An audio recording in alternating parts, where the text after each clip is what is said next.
merci à vous tous les organisateurs. Je suis très honorée d'être ici ce soir.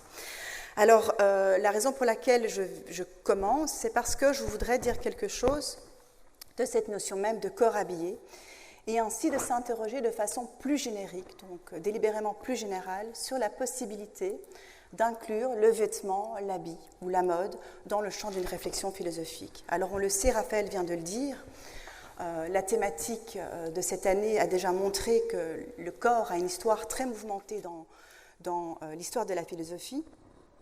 Et j'ai envie de dire, un peu grossièrement pour commencer, que le vêtement vient en rajouter une couche, si je puis dire, puisqu'en fait le vêtement va à la fois simplifier et complexifier la question du corps. Alors la philosophie est là, et bien sûr on pourra s'interroger, à tort ou à raison, négliger pour ainsi dire le vêtement, alors qu'elle avait déjà d'une certaine manière négligé le corps. Il faut aussi savoir que dans les milieux académiques, les milieux universitaires, qui sont les milieux dans lesquels je suis issue, ou même les milieux intellectuels, il y a une hésitation, si pas une résistance, parfois même un mépris par rapport à cette question. Alors que par exemple, dans le monde anglo-saxon, il y a ce qu'on appelle les fashion studies, qui sont les études sur la mode, qui ont créé cette nouvelle discipline qui s'appelle la fashion theory, donc la théorie de la mode, qui sont donc des théories qui sont enseignées non pas simplement dans les écoles de mode, mais véritablement dans les universités. Donc c'est un peu dans ce contexte-là que j'ai initié à l'université d'Amsterdam, il y a une dizaine d'années, les premiers cours sur ce sujet. Au départ, mes collègues étaient un petit peu sceptiques. Heureusement, entre-temps, les choses ont bien changé. Alors pourquoi cette méfiance ? En plus du fait que la mode n'est évidemment pas en soi un concept philosophique, Raphaël vient de l'indiquer aussi, il y a évidemment une série de connotations qui sont rattachées à cette notion de mode et de vêtements. Tout d'abord, le caractère superflu, le caractère mondain, le caractère aussi doxique, voire toxique, et le fait que la mode est souvent campée au monde de la séduction et du féminin. Alors, voilà, est-ce qu'on est confronté à un sujet qui peut paraître paradoxal, si pas contradictoire ? Alors, de façon même un petit peu cliché, c'est comme si d'un côté on avait la mode, Raphaël aussi l'a signalé, du côté du superficiel, du frivole, de l'éphémère, et de l'autre côté, de façon traditionnelle, je dis bien, à mettre entre guillemets, la philosophie avec ses exigences de vérité, de sagesse, de vertu, de substance. Donc, un petit peu cette dialectique sur laquelle Véronique va revenir aussi entre le paraître et l'être. Cela dit, dans quelle mesure, c'est un petit peu la question qui va nous préoccuper, comment la philosophie peut-elle être pensée en fonction de questions qui sont, elles, centrales à la philosophie, comme la perception du corps, le corps de soi, le corps des autres, mais aussi le corps genré, toutes les questions liées à l'altérité, l'identité, la subjectivité, le beau et le bien, la connaissance, le bonheur, la liste est longue. Alors avant de s'attarder sur cette notion de corps habillé, je voudrais faire une petite remarque d'ordre sémantique et vous dire que ce soir, je ne ferai pas délibérément de distinction entre l'habit, le vêtement et la mode, alors qu'il y aurait évidemment lieu d'en faire. Pour le moment, je vais dire de façon assez minimale que la mode est un système de signes construits et établis par et à travers son industrie qui régule ces mêmes signes. Donc le vêtement, en fait, est un objet modulé à l'intérieur de ce système. C'est un peu dans cette optique-là que je vais penser ces termes ce soir. Donc la question, comment le vêtement vient-il bousculer le projet corporel ? Alors, mon argument pour ce soir, ce ne sont évidemment que des pistes, c'est que le corps, la notion même de corps habillé, est à la fois une tautologie et une contradiction. Donc, je vais vous proposer quelques raisons pour lesquelles on ne peut pas vraiment distinguer la tautologie de la contradiction lorsqu'on étudie cette expression de corps habillé. Alors, commençons par la tautologie. Donc, je le rappelle, cette équivalence totale entre le corps et l'habit. Alors, premièrement, et de façon tout à fait basale, le corps, corpus en latin, c'est une forme. Alors, on pourra dire très simplement pour commencer que le corps habillé est une forme qui rencontre une autre forme. Et en rapport avec cela, on peut déjà dire que finalement toute l'histoire de la mode ne serait qu'une histoire des corps. Et enfin, une autre raison aussi qui explique cette équivalence entre corps et vêtements et le fait que le corps, qu'il soit corps social, corps physique ou corps vécu, est toujours déjà un corps habillé. Et là, je vais parler en particulier quelques instants du corps social, pour tout simplement nous rappeler qu'on ne peut pas véritablement abstraire la mode vestimentaire de la matrice sociale et culturelle dans laquelle elle se situe. Alors la raison pour laquelle je voulais mentionner ce point de vue sociologique, ce n'est pas du tout un hasard, parce qu'en fait, il y a une contemporanéité entre la mode et la sociologie vers la fin du 19e, début du 20e. C'est à ce moment-là que ces deux champs, ces deux disciplines se sont cristallisées. La mode devient donc, fin du 19e, début du 20e, une industrie qui introduit des nouvelles expériences consuméristes. Il suffit de penser à la galerie marchande, aux grands magasins, aux industries textiles innovantes, aux médias de mode, la photographie, les magazines de mode, etc. Donc il y a véritablement un parallèle entre la mode et les innovations technologiques et urbaines. Et il y a aussi, c'est une chose sur laquelle j'ai envie d'insister, cette fascination pour le mouvement. Le début du XXe siècle a vu naître une série de textes, de réflexions théoriques, philosophiques et scientifiques sur le corps en mouvement. Rappelons que le cinéma est bien sûr né à cette époque, c'est-à-dire justement ce médium qui interrogeait le corps en mouvement. Et donc on voit que tous ces développements qui ont lieu pendant ce qu'on appelle la modernité, en fait, causent des transformations identitaires. Le cinéma change notre expérience du corps, notre expérience du temps et de la réalité. Eh bien, la mode change notre perception du corps social. Dans cette optique, il y a une série de sociologues et de philosophes qui ont établi les premières théories de la mode. Je vais juste en citer quelques-uns. Gabriel Tarde, notamment, à la fin du XIXe siècle, qui, lui, a introduit cette idée qui est encore très prégnante aujourd'hui, qui nous dit que la mode est née d'un souci de limitation et que la mode est née de ce désir du culte du nouveau. Alors, peu de temps après, il y a un autre sociologue important, Thorstein Veblen, qui, lui, va introduire de façon plus systématique dans les sociétés cette idée de consommation ostentatoire et superflue. Et puis, il y a un autre auteur qui est vraiment l'auteur un petit peu clé de la fashion theory, qui est le sociologue et philosophe allemand Georg Simmel, qui est à l'origine, en fait, d'une dialectique qui est encore tout à fait d'actualité aujourd'hui, quand il dit finalement que la mode vient de ce souci simultané d'imitation et de démarcation, ou d'individualité et de conformité. La seule différence, c'est qu'à l'époque, il pensait ces dialectiques à l'intérieur des classes sociales, c'est-à-dire que les classes élevées ne voulaient pas être dans les mêmes styles vestimentaires que les classes moins aisées, et donc les classes aisées imitaient les classes moins favorisées imitaient les classes aisées, qui alors devaient chaque fois reproduire ou inventer des nouveaux styles. Donc tout ça pour dire finalement que le corps social est avant tout et surtout un corps habillé. Alors une autre façon de concevoir cette tautologie, c'est de dire que le corps habillé est une surface qui rencontre une autre surface. Quand on pense au mot superficiel, rappelons quand même la notion de superficie, c'est-à-dire l'étendue des choses, l'aménagement de l'espace. Alors pourquoi est-ce une tautologie ? Parce que le vêtement est avant tout un aménagement corporel. Le vêtement est une appropriation ou une mise en demeure du corps ou de sa peau. Le corps habillé n'est donc pas simplement une question d'identité sociale, c'est aussi un habit existentiel. Alors cette question de l'habit existentiel, on peut en donner un autre exemple, un petit peu à la même période que les autres auteurs que je viens de citer, c'est avec le dandysme.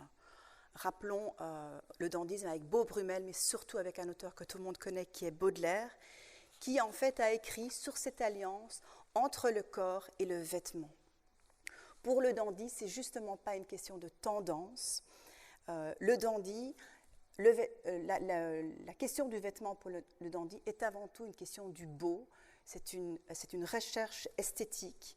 C'est le sens et la substance de sa posture. Et Baudelaire a beaucoup écrit sur cette façon de vivre, de s'habiller qu'il considère comme élégante et non ostentatoire.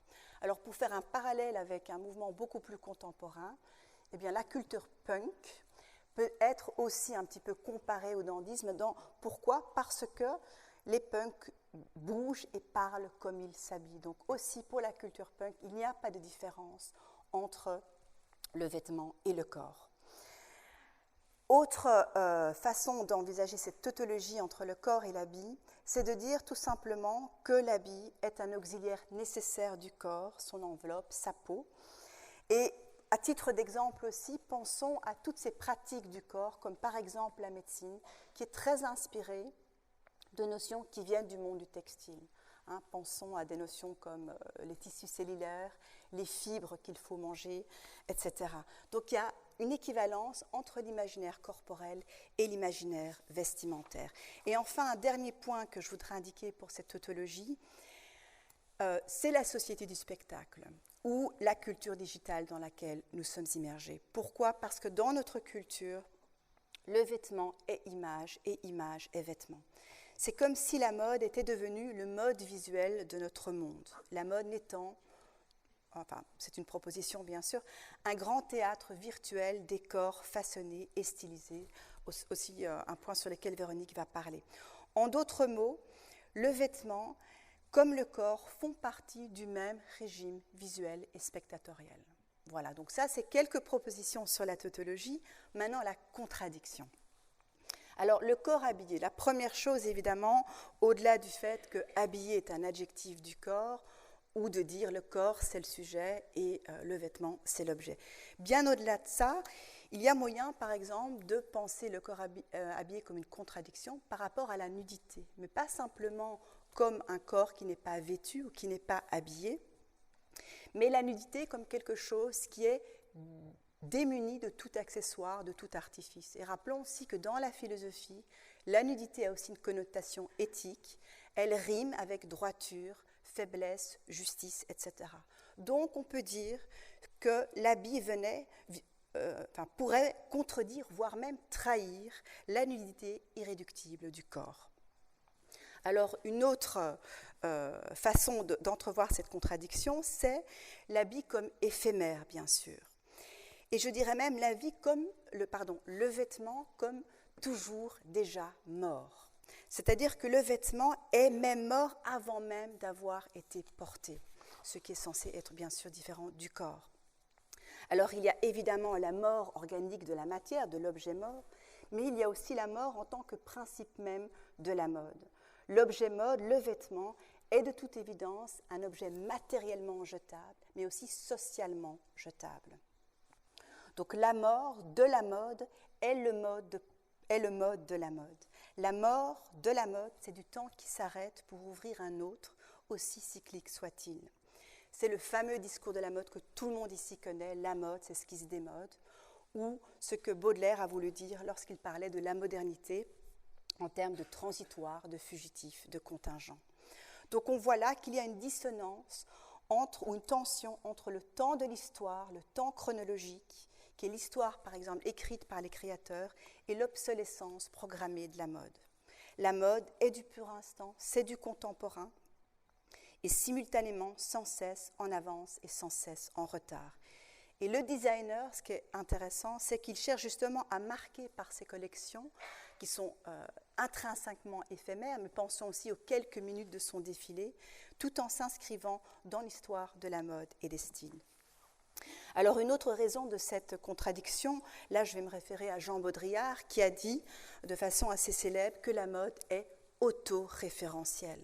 Ça veut dire que la mode construit sa propre logique et justement à l'inverse des sociologues, il essaye de nous dire que la mode évolue non pas en fonction des changements socio-culturels et économiques, mais elle produit ses propres évolutions.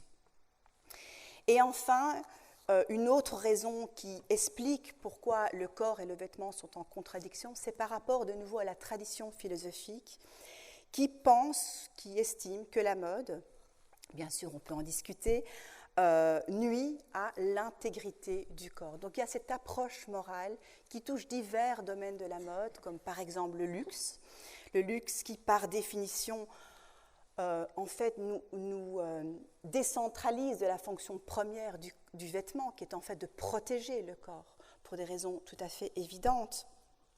Donc en fait, la mode dépasse la question du corps physique en nous immergeant dans le corps inutile. Platon, par exemple, a beaucoup aussi écrit là-dessus.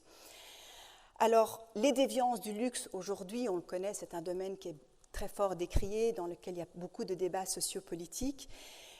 Ceux, justement, qui soulignent les déviances et les travers du luxe insistent sur deux choses, l'exploitation du corps, le corps dit parfait, une fois de plus, j'anticipe un petit peu ce que Véronique va dire, mais aussi l'exploitation des corps qui fabriquent la mode. On connaît tous ces débats sur les conditions, parfois, je dis bien sûr, pas toujours, désastreuses des travailleurs qui produisent les vêtements de la mode. Et puis, il y a aussi l'addiction des corps à la consommation superflue. Cette industrialisation de la mode est en fait aussi liée à l'industrialisation du plaisir, le divertissement, la distraction, etc. Donc ça, voilà, tous ceux qui pensent dans ce registre-là ont du mal, bien sûr, à considérer le corps habillé comme une notion valable. Et puis, évidemment, l'industrie de la consommation qui produit une organisation totalitaire de l'apparence. Guy Debord en avait déjà bien parlé à la fin des années 60. Alors, voilà, tout ça, c'était que des pistes provisoires pour le moment. Et comment donc peut-on répondre à cette question qui est, l'habit doit-il justement répondre au corps ou est-ce l'inverse? En fait, toute l'histoire du vêtement a démontré cette dynamique hésitation entre les deux. D'ailleurs, de nombreux créateurs ont élaboré des langues du vêtement et ont interrogé les lois naturelles et artificielles du corps. Et là, la liste serait très longue de tous ces créateurs qui ont produit justement cette nouvelle langue du vêtement. J'en cite juste quelques-uns, comme des garçons, Hussein Chalayan, Alexander McQueen, Iris Van Herp. Voilà, la liste est longue. Quand les créateurs de mode proposent d'autres corps, ils sont eux-mêmes pris dans l'ambivalence du propre de la mode. Contester et imposer une idée du corps, comme la question du genre ou la question du beau. Extension ou interruption des corps. À quel moment le vêtement devient-il corps étranger? Le corps étranger est à la fois le symptôme d'une mode sans corps et le remède d'une autre mode avec d'autres corps. En habillant le corps, le vêtement décline à l'infini ou de façon cyclique ses perpétuels allers-retours entre visibilité et invisibilité. On le sait, la mode vestimentaire, de manière explicite ou implicite, influe sur nos façons de voir et de bouger, de faire voir et de faire bouger. En fait, la mode ne fait pas seulement que des propositions de nouveaux vêtements, et encore, il faudrait s'interroger sur cette question de nouveau, puisqu'elle fait des propositions continues de nouveaux corps, non pas seulement des corps vêtus, habillés, mais des corps stylisés, des corps armés à séduire par le biais de l'intimité ou de la publicité, à provoquer, à dynamiser, à conforter, à divertir, à dissimuler ou à dévoiler. Le corps habillé joue avec la dynamique et le commerce des regards. Si le vêtement a cette capacité de jouer de notre corps, ou à tout le moins de son image, il peut donc aussi proposer simultanément des formes de soumission, de contrainte ou de contestation. Et à cela, il faudrait sans cesse se demander si la contestation n'est pas une stratégie oblique de la soumission, et parallèlement, si la soumission ne serait qu'une stratégie oblique de la non-dépendance à l'industrie de l'individualité programmée. Corps protégé, corps en joie, ou corps malmené, tyrannisé? Ou peut-être peut-on proposer un corps multiple et hybride, corps qui se laisse librement réinventer par le biais d'une autre mode, et donc par d'autres modes de l'apparaître. Ainsi, la nouveauté, souvent décriée, souvent critiquée, n'est pas que celle des objets eux-mêmes, mais leur mode, à savoir leur capacité à ouvrir des mondes. La surface de la mode serait ainsi l'étendue, la multiplicité des corps. L'habit du corps est aussi une façon de signifier la toute-puissance du sujet sur son corps et en même temps de confesser sa vulnérabilité. La passion de l'habit est celle du désir de l'homme possesseur, maître et peut-être esclave de ses codes, producteur d'artifices, créateur d'idées et de formes du corps. Historiquement, on peut dire que le corps a toujours déjà été écrit à la mode, c'est-à-dire en suivant des modes d'apparence codés et précis. La diversité du choix vestimentaire est autant une tentation marchande qu'une extraction des coutumes et des usages. Le corps habillé, c'est autant un corps qui subit qu'un corps qui s'émancipe. Le corps habillé est un corps imprégné d'une idée du corps, lui-même imprégné d'une idée d'une forme. La forme du corps déforme toujours déjà la forme du vêtement, de la même manière que la forme du vêtement déforme la forme du corps. Il y a donc une correspondance tautologique mêlée à une contradiction qui est la raison d'être de la mode. Ceci n'est pas tant un jeu de figures de langage, mais plutôt un jeu des figures des formes corporelles et vestimentaires. Ce jeu en question hésite à chaque fois entre une force de fuite et une logique de dépendance. J'ai presque fini.